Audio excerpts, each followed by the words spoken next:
Welcome to Indie Film Podcast. I'm Victoria. And I am Chuck. We are both filmmakers who are sharing our stories in our filmmaking journey, most notably our mistakes during our filmmaking journey so that you can avoid them. We are the joint owners of over 75 rejection letters from film festivals. And in spite of producing several well-received films, neither of us has managed to turn our passion into a career. Our continued efforts to follow the advice doled out by the gurus has given us a plethora of experience in nearly every single filmmaking role, but most notably, a negative balance in our bank account. So follow us on our journey as we attempt to break into the national film scene, or we just continue to incur more debt. January, we're going to be talking about pre-production pitfalls. And for episode 1, we will be starting with incoherent or impossible stories. And I think a solid place to start is actually something that came up during the outlining of this episode, which is the difference between a script and a story. What is the difference between a script and a story, Victoria? I feel like it's a huge difference. I feel like your story is what you're actually trying to convey, the actual message that happens or the events that happen or the narrative you're trying to tell, whereas the script is just the line by line what's on the page. Yeah, and both areas you can make some pretty gnarly mistakes. Yes, and I think that they are, sort of mutually exclusive from one another, right? Your story can be really solid and your script can be terrible, or vice versa. You could have a really bad story, but, at least the dialogue's great. Yeah, so before we start talking about how we've screwed some things up, do you have an example of something that has like a good story, bad script? Oh, yeah. Good script, bad story to kind of differentiate that. Okay, it might be a little bit controversial, but I think Longlegs is a perfect example of this. It's pretty recent, too, so hopefully people know what I'm talking about. Okay, Longlegs, yes. Yes. With Nick Cage. Yes. The script was awful. That was it was terrible, right? The script was really bad. The line-by-line writing was horrendous. Yes. Mm-hmm. But the story itself was still entertaining, and obviously the actors all did an amazing job. Some of the cinematography was pretty wild. All in all, it ended up, I think, being a pretty good story and a really cool concept, but the script was awful. I think I would agree with you there. Do you have another example that's the opposite? Boy, that'd be really cool if I did. A story with a bad line-by-line writing script. I don't think I have Okay. the inverse. Well, we'll come up with one as we're going, I'm pretty sure. I'm sure we will. So let's talk about times where we've gone into a situation where we're filming something already. Because to me, the first step is to write something down on the page, outline, write, have both of those to where the script makes sense. You're following, like a 3-act structure. And when have you gone into a situation or been on set where that was not done correctly? I think it might be faster to say the number of times that has been. No, I'm kidding. Yeah, but we don't want to talk to people about like what they should do. No. Because it's one of those things I feel like where you make a ton of mistakes while you're trying to make movies. Oh, yeah. And we don't know what the hell we're doing. We still don't know what the hell we're doing. No, I don't think we ever will. Yeah. But that's okay. It's a learning process. So over 10 years ago, for example, the first short film that I shot for Lower Gentry Studios, which at the time we were lowergentry.com, was Nice. how we had the moniker on everything because the internet was like, I don't know, that's how we thought we were going to do everything. And the short film was called House Sitting. And that had no script at all. So clearly it was brilliant. I was the main actor on camera. I had very little acting experience. And what my brother did as the, quote, writer and director, he did have some stuff written for me. There was no actual script. It was just, we had a shot list that we were going off of. And then he would kind of come up with ideas of things for me to say on each shot and then write it down on a piece of paper or a napkin or whatever. And then I'd have to memorize it. Okay, that's phenomenal, though. So you just have a cocktail napkin collection as your script. Yeah. Nice. We didn't hold on to that. Oh. It didn't make it. It didn't survive. That could have been so valuable one day. I got a cold and accidentally blew my nose in it. Just went straight through it. And it was actually it was much more functional as a Kleenex than it was a script. But House Sitting was horrendous. It was a story about a lonely dude, And this was before Joe Rogan was really popular. All right. So it was just about a dude whose friends, he doesn't have any friends and he's lonely and he tries to throw a house party. And the only person that ends up showing up is his parents' dog because he's a dog sitting too. So he was watching his parents' place. Nobody comes. He gets really drunk by himself. And then he wakes up in kind of like a daze to like notice that the door's open, and then it kind of turns into like a horror movie a little bit, but kind of Like you do. suspense Yeah. full. So no identity. There was no identity with it. You can watch it if you sign up for the Lower Gentry Studios newsletter. Ooh, nice shameless plug. We shared it. Yeah. Well, it doesn't have a lot of views, but no, it was we learned over time that it's not a good idea. You can't just point the camera and hit record, have an idea in mind, and expect it to come out. I'm going to say something sort of opposite to that, too. You can't expect it to be more than it will, if that makes sense. Like, oh, yeah. I think a really good example of my own very underbaked scripts would be any single 48-hour film festival, right? Those scripts, you don't have time to do drafts. You don't have time to edit. You don't have time to get feedback. Like, that's just kind of the nature of the beast. But I think setting your expectations a little bit better is a nice way to look at it, because I do remember there was one year, it was when that Ultraviolet, I'm pretty sure was the name of the movie that came out. It was an action flick, and it was all female starring. Okay. This was years and years and years ago. It's kind of ringing some bells back in. Good. I think in my mind, I thought that was going to be a really popular movie, and it didn't. Okay. Anyway, my friends and I decided for I-48 that year we were going to do a spin on that called Infrared, because, of course, being the redhead, that just made sense. Nice. Yeah. So you were Infrared. And for people that don't know, I-48 is Boise, Idaho's 48-hour film competition. Thank you for clarifying that. Annually, it exists. Jump into that. That's okay. Hopefully gets listeners outside Idaho. That'd be amazing. Yeah. But most states have their own 48-hour film competition of some sort or another. Yeah.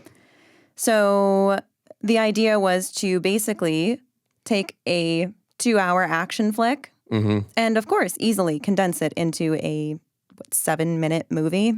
Nice. I'm sure it went smoothly without any hiccups at all. Oh, man, that script was it was like a 15-page script that we were sure we would be able to condense down into a 7-minute movie already. And it made no sense because you can't take a, 90 to 120-minute plot and turn it into 15 pages. You just can't.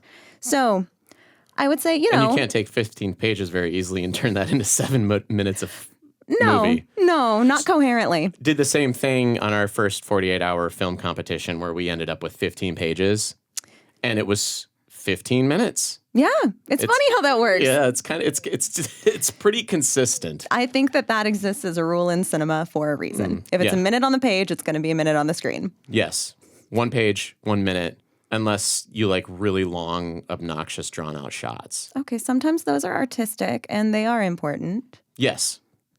Or they're obnoxious. But those like establishing shots, sometimes they can draw out without a lot of dialogue, in which case that would take even more time. But there's not very many instances when, like you can condense 2 pages into a minute without actually cutting dialogue in the editing room. Yeah, that's not going to happen. It's good to plan for that. But I guess aside from those situations, like the 48 hours where you're trying to hit a time limit and actually be able to finish it in 48 hours.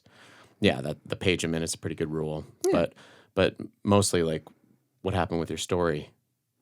Oh, it was completely incoherent. Nobody had any idea what was going on. We were trying to do this whole kidnapping thing, and there was this underlying plot line of like a laboratory experiment or something along those lines, and it was chaos. It was terrible.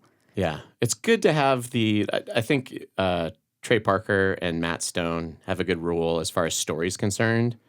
Not and then between events.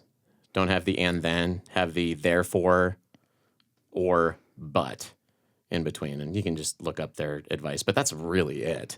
So filmmaking and improv differ there. It's not a yes and, it's a but therefore. But therefore. Yeah. So, you want to have some causal relationship between events. And really good actors can do that well, too. Oh, yeah. Where they'll actually help you on your script. I think Longlegs is another perfect example of actors making a bad script still entertaining and still work. And the cinematography was great on that one too. It really was. Yeah. So have you ever attempted to make a script or a story that was impossible? I guess you were just talking about your 48-hour The 48-hour ones, yes, for sure. But there was... I just want to note that before you get going, that it's so frequent that you write something down on a page, or maybe you're just getting started in filmmaking and you want to get started with story and script, and you're like, oh, well, you know what would be cool is if we have a car chase. Guess what? In the indie film world, you're never going to be able to film a car chase unless you have a lot of money or you know somebody that has property. Or you're filming in Idaho in 2004. Oh, you have some experience filming car chases, huh? I would definitely not recommend it, but we filmed it. That's good. But it was not good. You don't want OSHA showing up on that set. No. That one had to fly under every regulatory radar. Okay, so maybe like a helicopter scene, then that would be expensive. Okay, helicopter scene would be Unless impossible. you're a helicopter pilot. Yes, your dad just owns one, and Yeah. you get to take it out on the weekends. That might help. So you did write a car chase scene. You were able to get that done, which Yes. is miraculous. But is there anything that you ever ran up against? There was specifically one short. It was one of those Stephen King dollar babies, which if you've never heard of those, there are some of the Stephen King shorts that he's written. They're available on the website. I think you pay $1, hence the name Dollar Baby, and then you get the rights to create that film. And you can go as big budget and amazing as you want, or you can keep it really small, but basically Stephen King wants to support filmmakers and specifically students, indie filmmakers, things along those lines, and encourage them to make a movie. So it's nice to have that to start with. The problem is it's a short story. Yeah. So it's not a script. You have to adapt it. Okay. And you need to adapt it well. Okay. And some of these short stories are a little dated, right? There's some of his older works for sure. And the adaptation process is difficult enough. We ended up with a scene of a man hanging himself. Okay. Not easy to do. Not easy to do. Not impossible. I've done it before, right? You just shoot creatively around someone. In this case, it was around someone in their office. They were, so we got the shot of the rope going up and going over, and then we got them climbing up on the desk, and then, just have them lean on other people's shoulders, and we just see the feet swinging or whatever. So you can cut around it creatively. There are ways to do it. But the director for this particular one really wanted a long, wide shot Of somebody hanging. Yes. Which is pretty tricky to do unless you have a harness and, like jumping off and like. Yeah, so it was filming in our production designer's apartment that had a loft on the top. And he was supposed to the actor wanted to just like fling himself off. And oh my God. To be fair, the actor is very, very in shape, very physical. So hopefully he doesn't skip neck day. It wasn't. The whole idea was that we were supposed to see him. The rope wouldn't actually be tied to anything, so just in case something happened, it'd be okay. And then he would fling himself over the railing, and as the camera pulls back, and he would just hang on to the loft out of frame. Okay. With no safety ladders or nets or anything below him. So we definitely got to talk the director out of that one. There was no way. That was not going to happen. Yeah, that's pretty crazy. If you ever get on a set like that, let me know so I can go purchase some life insurance policies. You can purchase life insurance policies on other people. I don't know if you're aware of that, but you can do definitely that. Can. So, it has come up. It has come up. So if you're an indie filmmaker and you're in whatever your community, you hear some crazy stuff about people jumping off of bridges into water, that type of thing, something to look into. Just you might be able to fund life insurance policy. You might be able to fund your next film. Oh God! On a life insurance policy. Sometimes life gives you lemons. You got to make lemonade. That is the darkest lemonade ever. That's not Beyonce lemonading. That's a whole new level of lemonade. Okay, all right. That's my situation where things had to be adjusted. Impossible. What about you? You're impossible hanging. Yes. So, Lower Gentry Studios recently produced a feature film, Stockton to Table Rock, and I don't even know if it's going to be distributed by the time this podcast posts, but hopefully in 2025 sometime. By the time we get to the post production and the distribution episodes, hopefully we've figured that out. But initially, like before we were going to start shooting, we had a script. It was going to be next to impossible to film. But fortunately, my brother Elliot Norton went back and rewrote the script. We had scenes in an elementary school. And if you've ever tried to find child actors, it's hard enough to find one, let alone extras, like 30, 10-year-olds to sit in a classroom. Not easy to do. And the other scene that we ended up cutting was one with a child that was throwing a cat out of a tree with a parachute. And so we had two scenes, and it was an escalating situation where the first time, like the parachute works, this homemade parachute that this kid makes, and then the next time, like the cat like falls dead, to like accentuate the end of this scene between a mother and a daughter that was like rough. And so it's like, first of all, You have to get a working parachute on a cat. yeah, I mean that would have had to have been CGI or something, and we just don't know how to do it, And they don't sell pet insurance that cover those types of things anyway. So No. it wouldn't have been valuable. That also would have fallen under, like, I don't know, maybe some sort of animal cruelty laws or I don't know. I don't advocate anybody getting injured on film sets or animals being injured. Let's not injure animals either. Yeah. So do you have a favorite bad script that's an example of, or a bad story in film that's like, this is horrible, don't do this, or at least watch it because it's entertaining and then keep it in mind? Okay, well, I'm a huge horror fan. I Okay. love horror flicks. So I would say most B horror film franchises fall under this. Like the Okay. Evil Dead series for sure Yeah. is ridiculous, Yeah. but it is so much fun. That's entertaining. It's for so sure. good. Yeah. I think another option along those lines is actually Murder Party, which sort of channels. I haven't seen that one. It came out not that long ago, but also ever since 2020 time has no meaning. So I'm not 100% sure on when it came out. I should Okay. double check that. I want to say like 2019 or 2020. It could be anywhere from 2018 to last year. Yes. Got it. Okay. And it really it pays tribute to that B horror flick. They leaned into the genre really, really hard, but it's all almost Shakespearean levels of miscommunication. Like there's this scene where these bad guys are trying to pour acid on someone to torture them, but they bought acetic acid, which is vinegar, Oh. which is hilarious, I thought, because Oh. it's this intense, dramatic moment. And you just see acetic acid on the Oh, barrel. okay. They dump it on the guy. It does nothing because Oh. it's just vinegar. Well, Yeah. turns them into salad dressing. It could pickle him after a while. Yes. They just leave them in a vinegar bath like for several days. Yeah. You never That would know. be awful. That I don't know. would be That's bad. that's a pretty mean torture. Have you seen? I was going to talk about Troll 2. Yes. Troll 2 is my favorite. Troll 2 is,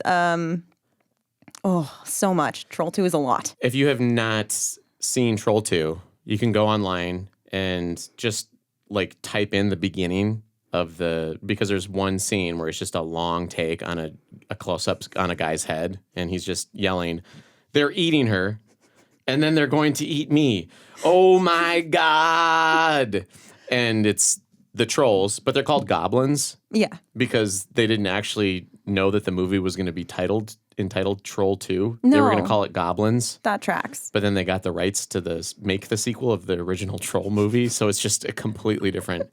Yeah, there's a scene. It doesn't make any sense at all. There's a scene where like the little kid like is trying to save his family from eating like the troll food, yeah. and then he just stands up and starts peeing on everybody's food. Dinner. Yeah. Yeah. There was a lot to process. And then in he that talks film. to his dead grandfather, who's like a ghost out of nowhere. And, You know, like you do. yeah. Sometimes you just need that ghost plot device to streamline things.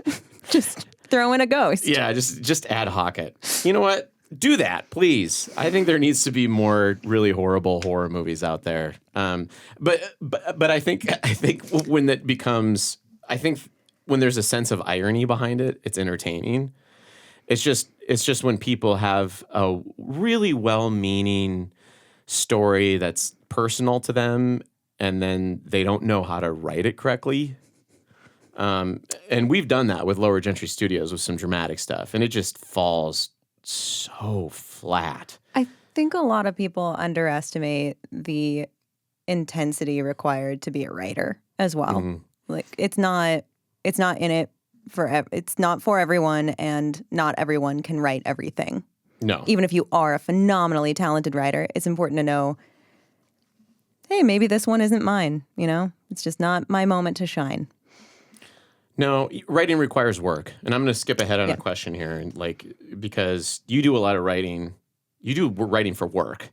Yes. And so you write a lot. I write constantly. And you also write scripts. Very recently, actually. I did not before that. I wrote a lot. I work in marketing day to day because, again, indie filmmaking has not yet paid the bills.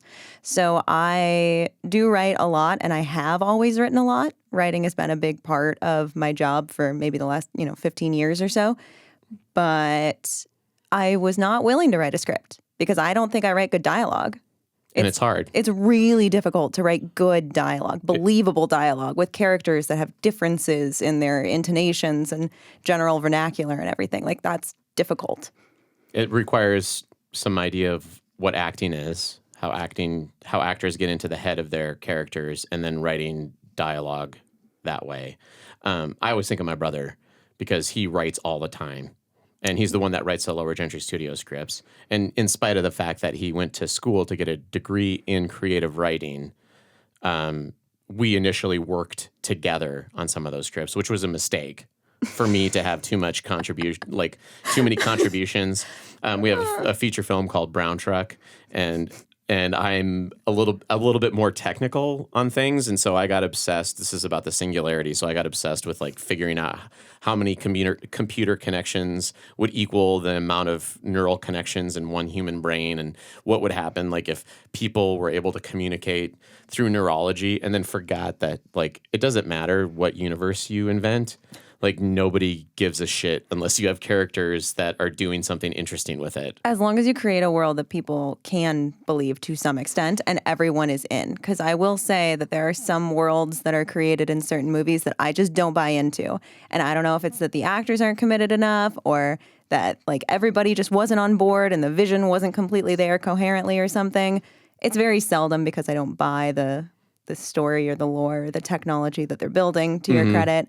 But it can happen. You can have a world where people are just not buying it. Yeah. They're putting that book back on the shelf. But taking too much time and effort into like the sci-fi realm or like the horror realm, and thinking that, oh, I built this universe, this is going to be what sells the movie. It's like, no, it's about the character. Like The Matrix is a good example of that, where it's really a cool idea, but it's still just the hero's journey with Neo being the one, which, is kind of a timeless tale. It is. So it would work no matter what. But I do think, creating the cool universe probably helped. Yeah. And you know what? I think that's going to be my shining example of a story script. I didn't write that down. That was one thing we wanted to talk about. Like, what was a good... I think The Matrix is a fantastic example of that as far as creating a world and creating a character that you care about, following the 3-act structure, showing the setting...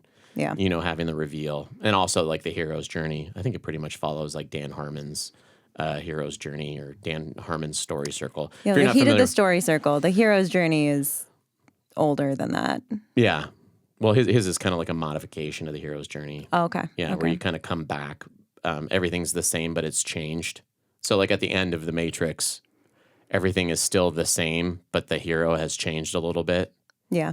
And kind of like going through and seeing that they have to run into... I can't even think of exactly how Dan Harmon's story circle works because I always think of things in like 3-act structures, which is a lot more simple. It's easier on my brain, but it's like they have to like cross a precipice, which is like taking the red pill instead of the blue pill, and then they're into this other area, this other world, which is like realizing that the Matrix is phony, and then still kind of coming back to the starting point. Yeah. So anyway, Matrix, what about you? What's a good example that people could strive for? Oh, I would say hands down Forrest Gump. Oh. I think Forrest Gump tells an amazing story, right? Good Because movie. it's a story that everyone can relate to in the sense that it's a lifetime. Yeah. But it's lived through these little vignettes that are discussed on one afternoon on a park bench. Yeah. Which is just so cool. I really love using flashback and tying a story together and getting more depth about who people are as you go along. I love that particular, I don't know, trope, tool, whatever you want to call it. I love that. I think Forrest Gump did a great job with it. Nice. So people should strive for Forrest Gump, The Matrix. Yeah, but with your indie film budgets. Yeah, but don't. Yeah, well, the script thing, I guess I've learned throughout the years to do your best to work within your means, understand when something's impossible to do. Yeah. Hope one day your ideas that are impossible could be realized if you have enough budget. Yeah. Which is usually the shortcoming of all indie film projects is having money. So, but it doesn't cost money to it costs time, but it doesn't cost any money to do another draft of the script, send it off to some people that you trust. And instead of, it was actually Bill Hader gave some good advice as far as writing. On one of his interviews, he was talking about he's like SNL guy. He wrote for South Park as well. But he said when people come to you with a suggestion on how to change your script, it doesn't matter what they say. You don't need to listen to them, but if you're good at ideas and you're good at a good creative and you're good at writing, all you need to do is recognize that that's the problem, that there is a problem there. And even if they're giving you a solution, the solution might not work, but people are, a layperson is reading your work or looking at your work and they're like, oh, this would have been better if you did X, Y, Z. It's like, ignore the X, Y, Z. It's like, they're telling you something's wrong here. What's the matter? It's your job to fix it. So let's say for that scene you discussed earlier, the cat with the parachute, if they came to you and said, this really doesn't work. This should be a dog, not a cat. It's like the scene just doesn't work. Yeah. That would tell you, I do need to look at this. I do need to change this moment. I don't necessarily need to change it to a dog because I don't really agree with that. It means that this moment itself isn't working. And I'd be like, this person's also a psychopath if they're trying to tell me what type of animal to kill. Well, it matters, obviously. Though I will say one more thing to the point of budget, because obviously, yes, indie films do struggle with budget. But I don't think that budget, especially when it comes to your script, I don't think that should be too much of an influencing factor, if that makes sense. Because even if somebody took the script for Forrest Gump or for The Matrix. Yeah. Okay, The Matrix might be a little bit harder. But Forrest Gump specifically. Okay, yeah. Which, yes, has a lot of CGI and a lot of historical footage that they've, and a lot of locations.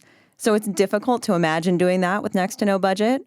But even if you did it, the story would still be good.